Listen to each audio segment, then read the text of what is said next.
Haleluya. Yesu ashimwe. Ndabona urubyiruko ubanza imvura yarubuje cyari rwagize izindi gahunda, ariko imbere y'Imana yaba ari umuntu umwe ni amahoro, baba ari babiri nta kibazo kiba gihari. Icy'ingenzi Imana ibishaka ni umutima. Reka igihe bambwira ko ndi buganire n'urubyiruko natekereje ikintu cyo kubaganirizaho. Numva ibintu byinshi bibyiganira mu mutima wanjye, ariko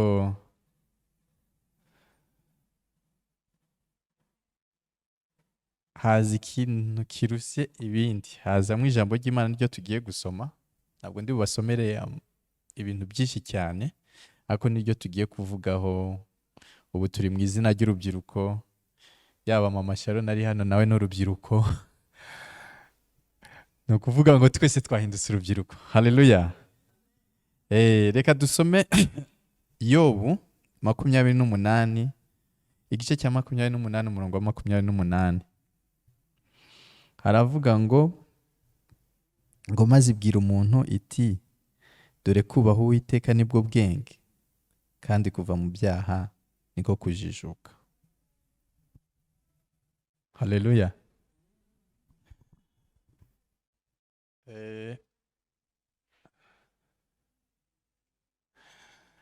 Urubyiruko ni abantu bafite amahirwe imbere yabo.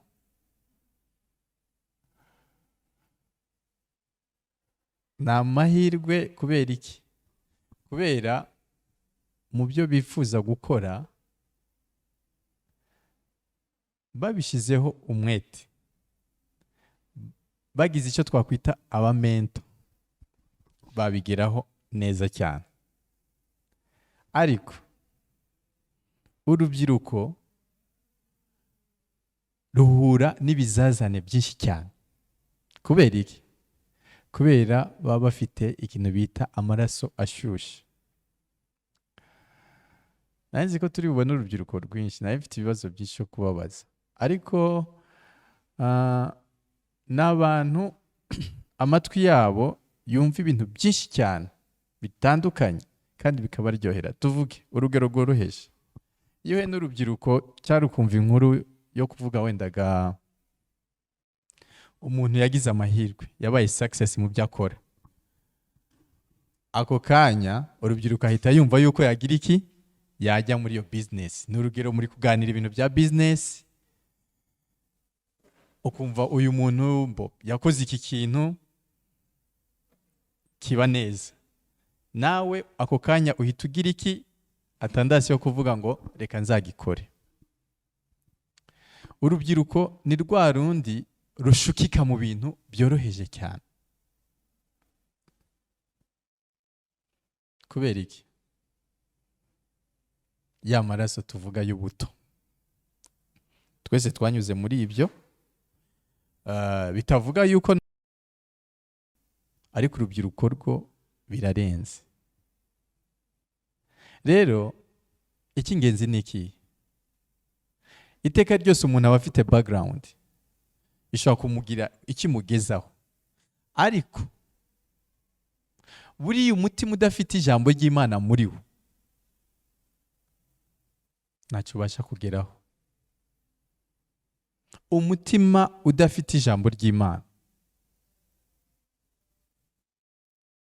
impamvu mvuze ngo ntacyo ubasha kugeraho, nubwo wasanga afite ibya mirenge, ariko ntabwo aba afite icyo bita amahoro yo mu mutima. Hari amahoro yo mu mutima adatangwa n'iki? N'ibyo turebesha amaso, ibyo kuvuga ngo utunze ibingana gutya, ufite ibintu bitandukanye.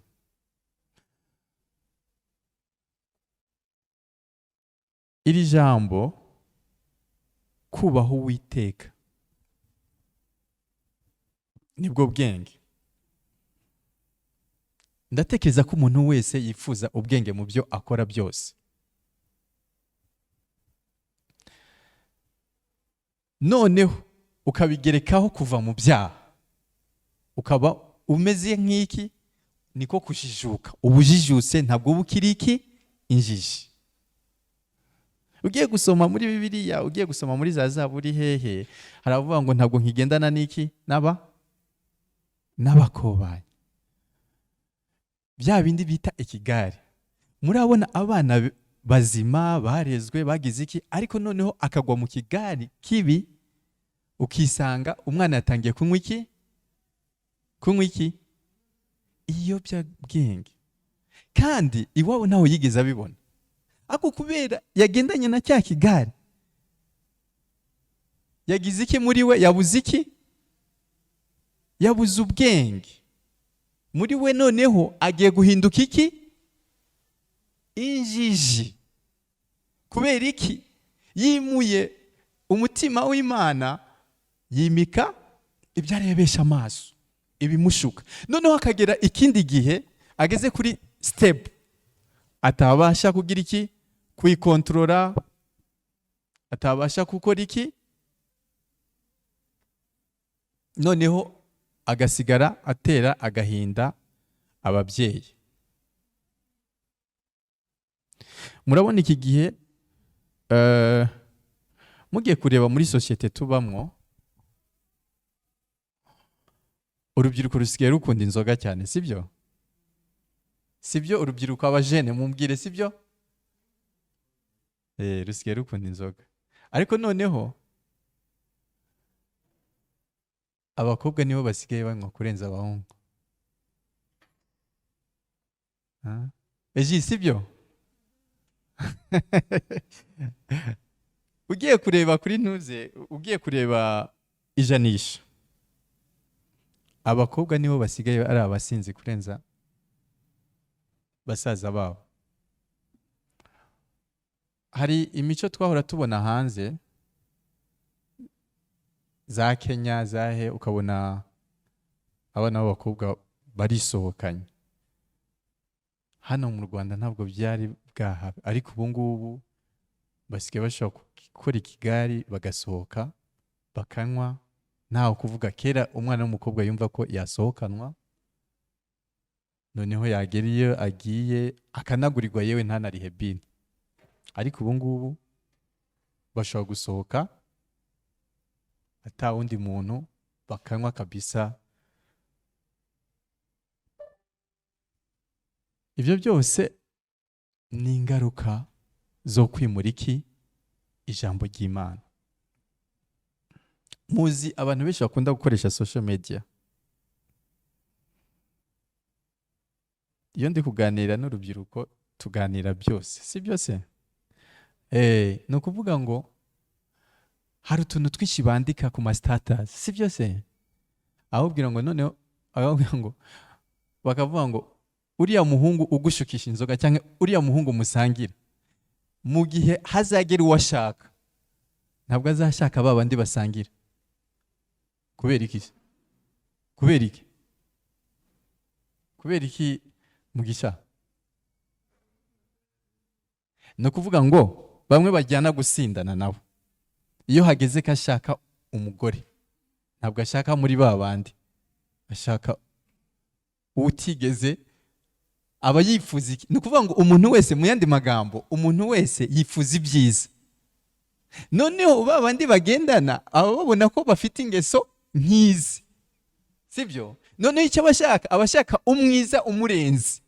Ashaka wa mwana wenda agaza mu rusengero, ashaka wa mwana atazi ibyo ngibyo, kuko niyashaka wa wundi w'umusinzi nkawe, urumva ni gehinomu.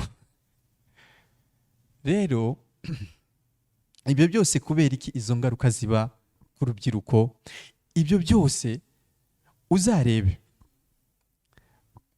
kuba wakwiga amashuri, kuba waba uri brave mu byo ukora byose, si cyo gidetermina kuzagira ahazaza heza. Turi kumwe? Kubera iki se? Kubera iki atari byo bigira? Watekereza ko umuntu afite nze abantu benshi, ese reka mbabaze, mutegereza kugira amafaranga menshi kariko kubaho neza? Iyo ufite amafaranga menshi uba wumva wabaho neza? Egide, ufite amafaranga menshi wabaho neza? Vuga cyane. Yego. Kugira amafaranga menshi siko kubaho neza. Icyo twita kubaho neza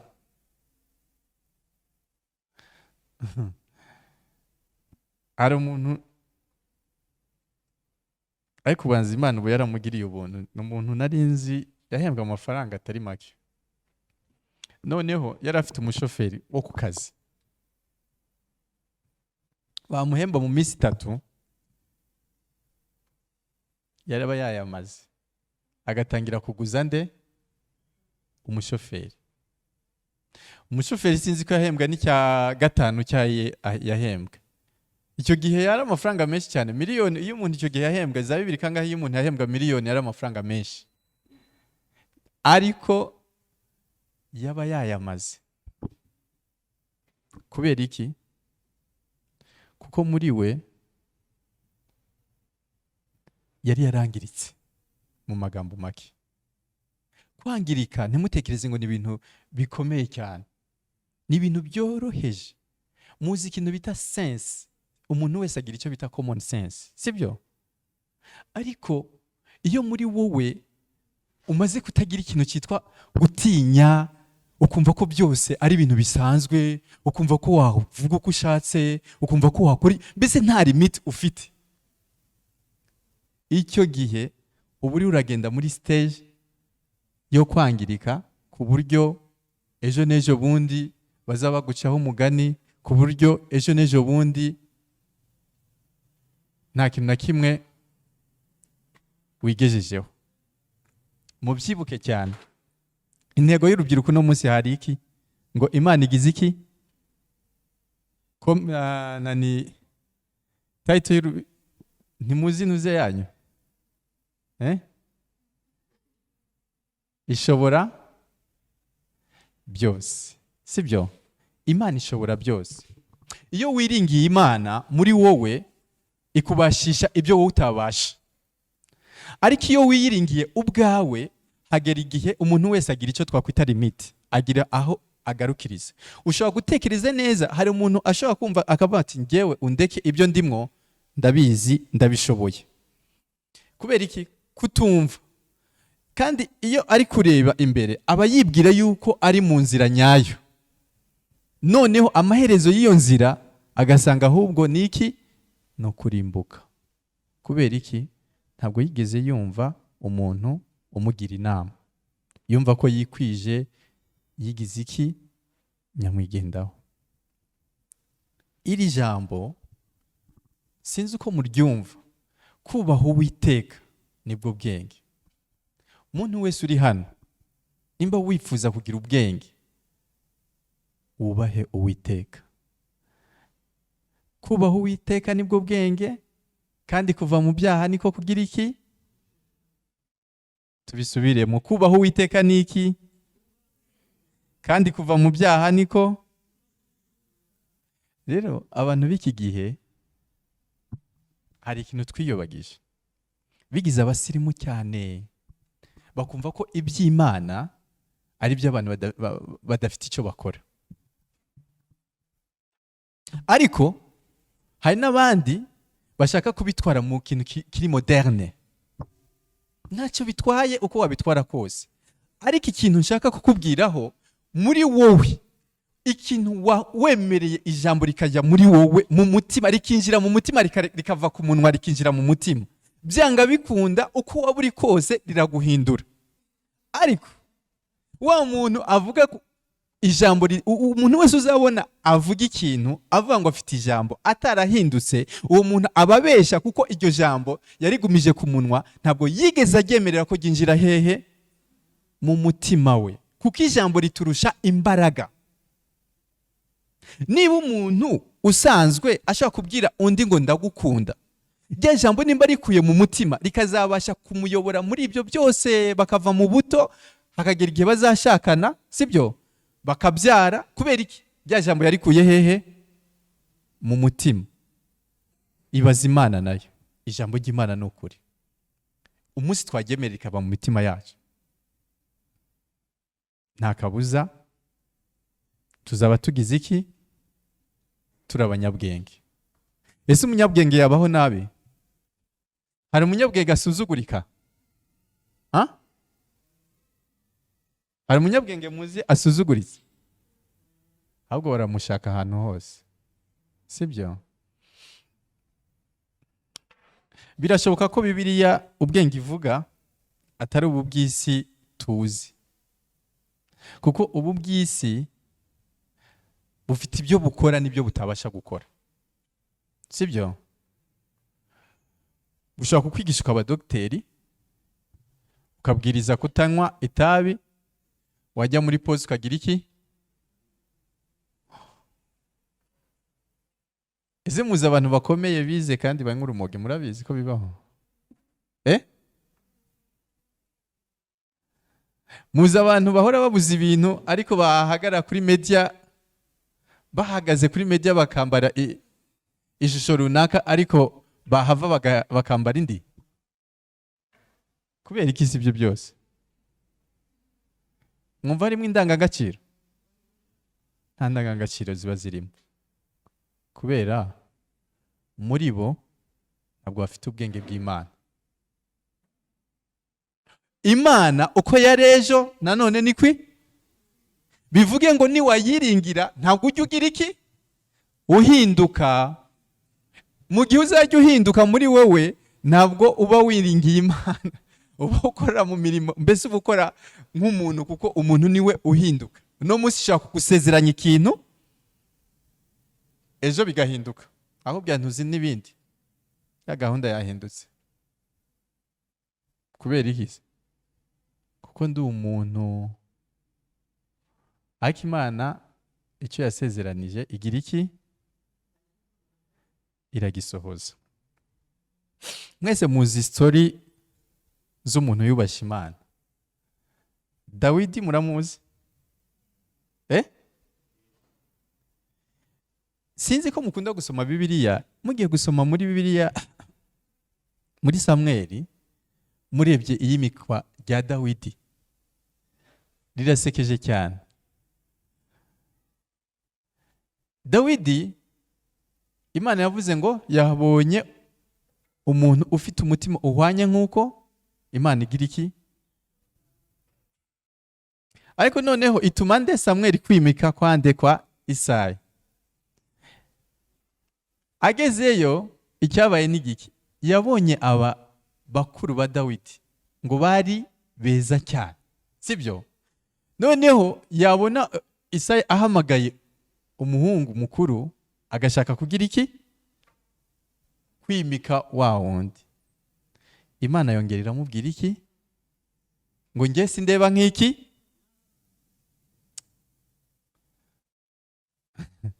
Ngo njye sindeba nk'abantu. Kubera iki se Imana ireba mu mutima? Kandi imitima yacu ntabwo tuyitaho buriya. Imitima yacu isa nk'iyandagaye.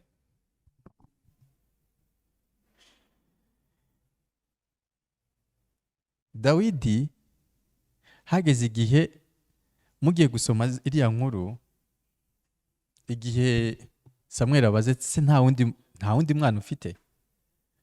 Papa we Isayi yasa nk'uwahakanye nyine, aravuga ati aturetse hari akandi kana kari hehe? Mu ntama. Ati gahamagare nako ntabwo turi bugire iki? Turi burye katarahagera. Akihagera umwuka w'Imana wemeza Samweli kari w'Imana yatoranije, wa wundi ufite umutima nk'uwo Imana ishaka. Kubera iki se Dawidi afite umutima nk'uwo Imana ishaka? Niwe yanavuze ijambo ngo nabitse iki mu mutima wawe ngo noye kugira iki? Kugucumuraho. Ikintu cyose muri we yumva ko yabaza Imana, ikintu cyose Dawidi ntabwo yigeze yiringira imbaraga ze, nta kintu na kimwe yigeze ahiga mu mbaraga ze cyangwa mu byo atunze, ariko ibintu byose yashyira imbere iki? Imana. Kugeza igihe Imana imuha isezerano ridakuka.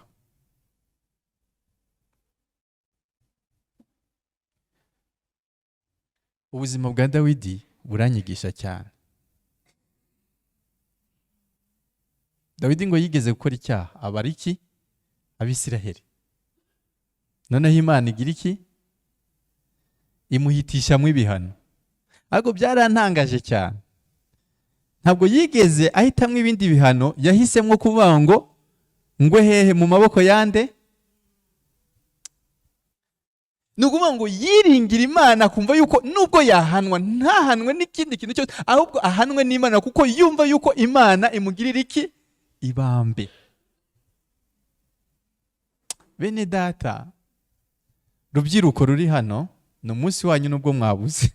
Mubwire abandi uti twabuze. Sibyo? Ariko ababonetse Imana ibaha umugisha. Iri jambo kubaha Uwiteka mu buto bwanyu, mu migambi yanyu, mu byo mwifuza kugeraho byose, umunsi wagimitse rikakubera fondation, Imana izagukoresha ibyo wowe utabasha kwikoresha. Imana izakugeza aho utabasha kugera, ku buryo wareba inyuma uzabona amashimwe muri wowe. Kubera iki? Hano mu isi harimo ibintu bibiri. Niwanga gukorera Imana, nta mahitamo ufite, uzasanga wakoreye nde? Uko wabyita kose, uko wabisigiririza, nimba udashaka gukorera Imana, nta wundi ufite, uzakorera Satani. Wavuga kuri kwikorera, ntacyo bitwaye. Wavuga uko watekereza kose, ntacyo bitwaye. Murabona, sinzi ko murabona umuntu babwira ikosa none agatangira kwisobanura. Birababaho? Ahubwira ikosa utariko nyamara njye nabibona gutya nagize iki. Abantu nuko duteye. Iteka ryose iyo ubwirizwa cyangwa iyo ugira iki, ijambo ry'Imana akenshi ari igihe dushaka kuryumva, dushaka kugira iki, ko turifite, mbese rihwana n'ibyo twe dutekereza. Kandi nyabusa Imana si ikibishaka.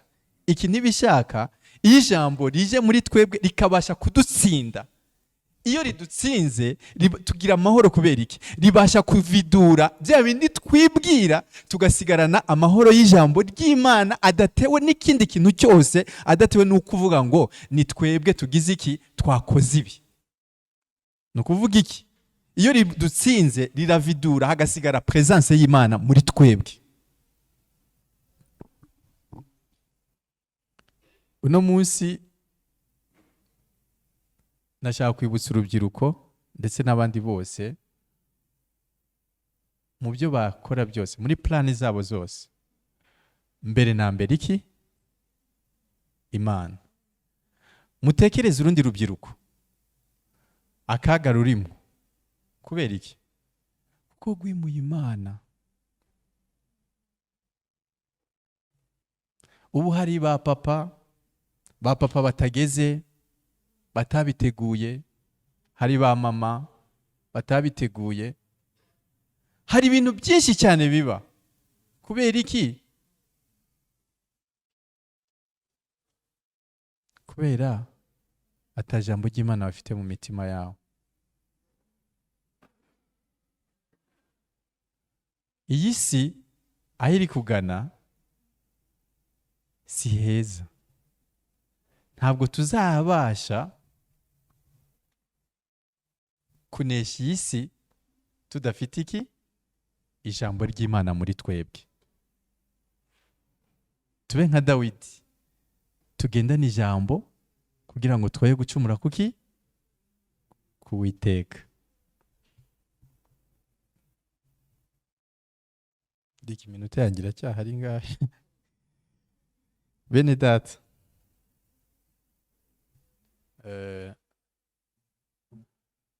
twagiriwe ubuntu, tuba mu itorero rikunda gushishikariza ikintu cyitwa ijambo. Buri ijambo ni ikintu gikomeye cyane. Iyo ufite ijambo muri wowe, uba ufite ubutunzi, uba ufite imbaraga. Kubera mu Baroma 10:17 handitse gute? Haravuga ngo kwizera kuzanwa n'iki? Kumva ijambo ryande? Ijambo rya Kristo. Kwizera kuzanwa n'iki? No kumva. Ubu ngubu ndatekereza hari benshi cyane bafite kwizera gutandukanye. Ariko kubera iki gutandukanye? Kuko kutari best ku ijambo rya Kristo. Ariko wowe uri hano wumvishe ijambo rya Kristo, niryo ryaguhinduye, niryo ryaguhaye kwizera. Uno munsi nimba ufite kwizera ko Kristo yagupfiriye rimwe risa, bibe bihagije iteka ryose, uri iki? Uhinduka iki?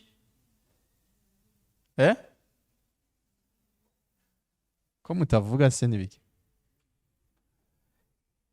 Uhinduka umukiranutsi. Umukiranutsi bidatewe no kuvuga ngo hari ibyo wakoze, hari ibyo wirata imbere y'Imana, ahubwo wirata iki? Ko Kristo yagupfiriye rimwe risa ngo bibe bihagije iteka ryose. Kuri uyu munsi rero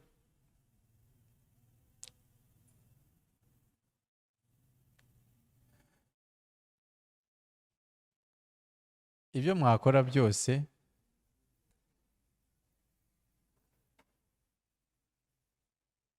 mu migambi yanyu nk'urubyiruko, mwiringira Imana. Imana izababera inkingi ibakingira ibintu byose, izababera igihome. Ndatekereza ko muri très ambitieux y'ibintu bitandukanye, ariko ibyo byose mutekereza mu mitwe yanyu kugira ngo bizabe success. Muze mwimika Imana. Nimwimika Imana, muri mwebwe nta mugayo muzigera mugira. Nimwimika Imana muri mwebwe, ikintu cyose kizababera impamo. Ariko muzi yuko ukwifuza ko umunyabyaha iteka bimera nk'inzozi, ntacyo abasha kugeraho, ahubwo ibyo atinya nibyo bigira iki? Nibyo bimugeraho.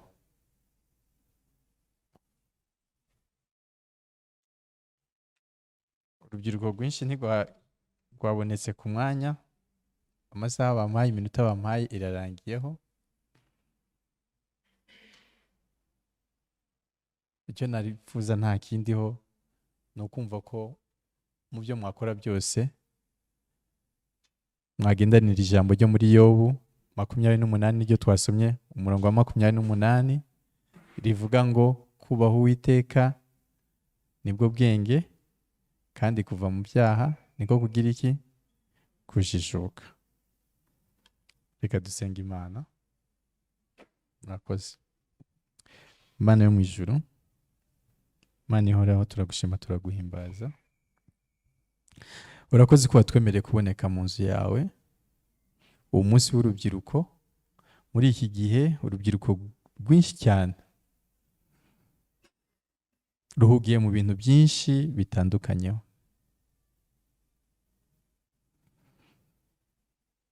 ariko ijambo ryawe riratwibutsa ko kubaha wowe Uwiteka ngo nibwo bwenge, kandi ngo kuva mu byaha niko kujijuka. Ndakwinginze buri muntu wese ugira umwigisha mu mitima, kuko umuntu adafite ijambo ryawe muri iyi minsi ya none kugira abeho biragoye, uretse gushukika nta kindi yakora, nta n'ayandi mahitamo yagira. Ndakwinginze Uwiteka, uhe ubwenge urubyiruko rwacu, rubashe kukuvugira, rubashe kubwiriza abandi kugira ngo buri muntu wese agendane umuco ariryo jambo ryawe, bahinduke amatabazi, bahinduke umunyo w'isi. Ubakoreshe mu buto bwabo kugira ngo bategure ejo hazaza.